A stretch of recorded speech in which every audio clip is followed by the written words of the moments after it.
Welcome to the Tesla Economist. Please hit the thumbs up and remember to subscribe. You can also follow me on Twitter and talk to me on Patreon.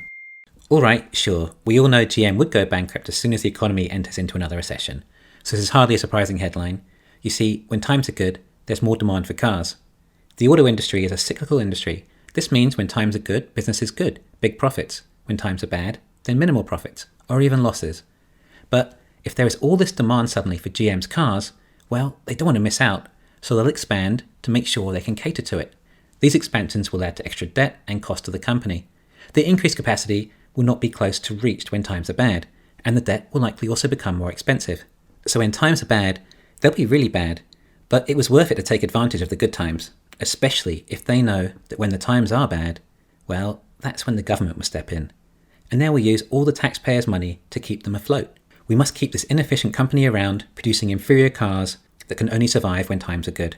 But luckily for GM, they saw this coming, and they're fully paid up with all their cronyism, so they know the government has their back. The question is, will GM get bailed out again? Will it be a recession that bankrupts them? Or are they perfectly capable of imploding the company all by themselves this time? Let's explore what GM are doing in the realm of electric cars and see what chance they have of surviving the electric vehicle movement or going bankrupt again. Let's start by looking at GM's EV objectives. GM say by 2025 they intend on launching 30 new global electric vehicles. I assume they mean different models. They currently have one vehicle for the US, and that is the ugly little Chevrolet Bolt. Now, since the Tesla Model 3 launched 4 years ago, Tesla have managed to launch, well, only one new model since then, over 4 years. But GM think they can release 30 new models in 4 years. GM is a significantly smaller company than Tesla in market cap and available EV resources. All of the best engineers want to work for Tesla, not GM. Tesla have significantly more experience in making electric cars than GM. But this is what they say. Well, if that was the case, then can you just imagine how much worse they will be than any Tesla for starters? They're clearly going to be incredibly rushed, and they intend on selling 1 million vehicles a year by 2025 too. By the way, Tesla started selling their original Roadster back in 2008, 13 years ago, and still to this date, Tesla has still not reached 1 million units a year. But no worries, GM think they can reach it in 4 years. Wishful thinking, perhaps. But wait, if they have 30 EV models and 1 million total vehicles, then that comes to 30,000 units per year for each model, or less than 3,000 per month. And maybe that's their strategy. Lots of niche cars that separate them from Tesla, like perhaps massive cup holders for their customers' big gulp drinks, or people who like cars with aerials, or others who just love having so many buttons available to press in the cabin, and then others who just can't get enough plastic. Okay, so think about the level of R&D GM would actually be willing to put into a vehicle that gets such few sales. Probably not a lot, particularly when it's also spread amongst 30 models. To compare, the Model Y would be in excess of 2 million sales a year alone by this stage, let alone the Model 2. Also, the economies of scale of having 30 different models produce such few units a year, well, there basically isn't any. I think GM are just assuming all models will be based on their Ultium battery platform, and the economies of scale will lie there. Oh, but what do we know about the Ultium battery? They say their NCMA, nickel, cobalt, manganese and aluminium batteries are state-of-the-art. And maybe they are state-of-the-art for MCMA, but this would be like making a state-of-the-art CD player. So what? Everyone's listening to Spotify now. They're refining antiquated technology. Tesla has jumped so far from their battery technology, it leaves GM for dust. This is what Tesla were using in 2012. But GM are at least partnering up with LG, which is a relief. At least they actually do know how to make a decent EV battery. They're building a factory in Lordstown, Ohio. This is a $2.3 billion investment and expected to produce 30 gigawatt hours a year of batteries for them. But they're doubling down already on another factory with another $2.3 billion. And the two factories will have a claimed capacity of 70 gigawatt hours a year by 2023. Factories alone, however, don't just make batteries on their own. They actually need the raw materials too. Elements like cobalt and nickel are scarce and will also be in demand, say 10 to 50 times as much over this decade.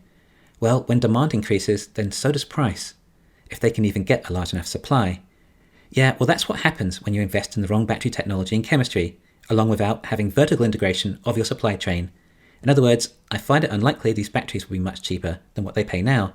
Okay, so GM have at least acknowledged they need their own battery factory to be in the EV game. In fact, this comes to a total EV investment of $35 billion by 2025, GM's current valuation is $80 billion, so that's nearly half the value of the company. They're supposedly putting it all on the line for EVs. GM currently sell around 6 to 8 million cars globally each year, so even if they succeed to 1 million a year, this is still a small fraction of their sales, given they just invested half their entire market capitalization in the company. Tesla's battery technology will likely produce their vastly superior batteries at 10 times the rate, or likely faster by 2025, and with 1/10 the size of the building, and likely 1/10 the investment. If GM were to average 70 kilowatt hours per vehicle, then perhaps they do have enough battery supply for 1 million cars. Now, here's where it gets tricky for them. They now have to try and sell these EVs at a profit, at least eventually, whilst also maintaining the majority of their legacy business for cash flow. They can't cannibalize their ICE industry by creating an Osborne effect. They also need to get the price of their EVs down to a competitive level of their ICE cars. Remember, these cars are not going to be great. They'll be designed very quick and rushed, or simply be shells of their existing cars that are not designed electric from the ground up. They like to talk a big game about their Hummer, as if it's somehow impressive. It starts at over $110,000. This is not an attempt at EVs. At least Ford's Mustang was somewhat affordable. GM make out that they've done something impressive with the Hummer, so they have to advertise their EVs to look more impressive than Tesla, whilst not downplaying their ICE cars. And I would say they have to spend more on advertising than they do traditionally on their ICE cars too. Yeah, that's the thing about Tesla. They sell themselves. None of this manipulative advertising endorsed by your favourite celebrities. Well, that comes in an advertising cost of about $2,000 per vehicle. Well, ICE vehicle, likely more of electric. Then, of course, the car dealer costs and all the other associated costs of being a legacy auto industry that doesn't fit within the business plan of the EV industry. Long story short, if they want to compete at a price point with Tesla, well, they likely have no margin, no profit, they make no money. If they're lucky, they may even lose money. And with production lines going at an average of 30,000 units a year, well, there aren't many economies of scale there. It doesn't fit in with their old business model of generating the majority of their profit through maintaining the cars with servicing and parts. Although that's not fair, really. I'm sure the cars are made badly enough so that after the warranties expire, then they will start falling apart and require maintenance. Unlike Teslas, that are designed for robotaxis to literally last over 1 million miles. Yes, so that's if GM can compete at Tesla's price point. Which, actually, to be fair enough, they are currently at the same price point with their Bolt against the Tesla Model 3. Which one would you rather have? Don't answer, it was rhetorical. But yes, their new Ultium battery platform will possibly save GM money with their battery packs. But Tesla has set the standard for range. So GM will need to compete with price and range. So what will have to sacrifice? Well, the cars will be extremely basic, most likely. Of course, using GM's hideously plasticky designs, compared to a minimalist interior from Tesla. Less is more, people. Basically, the Tesla will offer so much more for the money, whilst Tesla are able to maintain an outstanding gross margin. GM will be getting no margin, they'll be taking none of Tesla's sales away from them, they'll just be competing with themselves and possibly other ICE cars. In other words, they're going to have to destroy their profitable ICE business to have a chance with their not profitable EV business.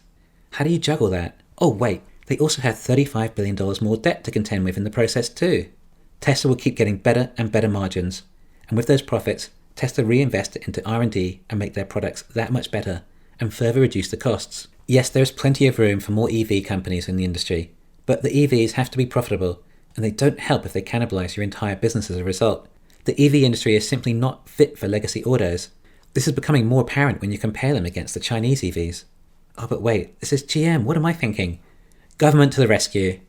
Well, we hear about the EV tax credits too, a system that in theory will be used to literally solve this issue, with a $10,000 tax saving on any new EV if it passes.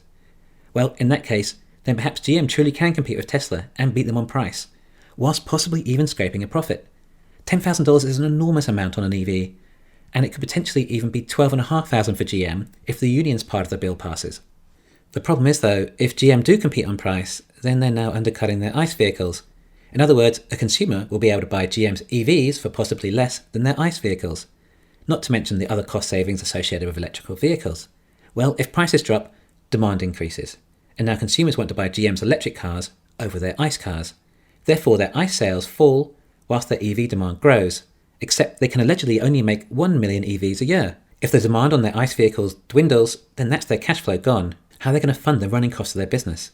The losses will be huge, and this is if the economy is still doing well by then. Also, they're talking about 2025. Well, we would have expected to have seen the Tesla Model 2 ramped up significantly by then, a car that comes with all the Tesla extras we've come to expect, at a $25,000 price point. GM likely can't even get their heads around how to make an EV for under $40,000, let alone sell one significantly less than that. This is not looking good for GM. I don't actually believe they will invest $35 billion. I think they just need to show their shareholders that they are a serious player in the EV industry and that you don't need to worry about selling your stock. They don't actually care. They have some nice golden parachutes for when they leave, as long as they've held the stock price up just that little bit longer.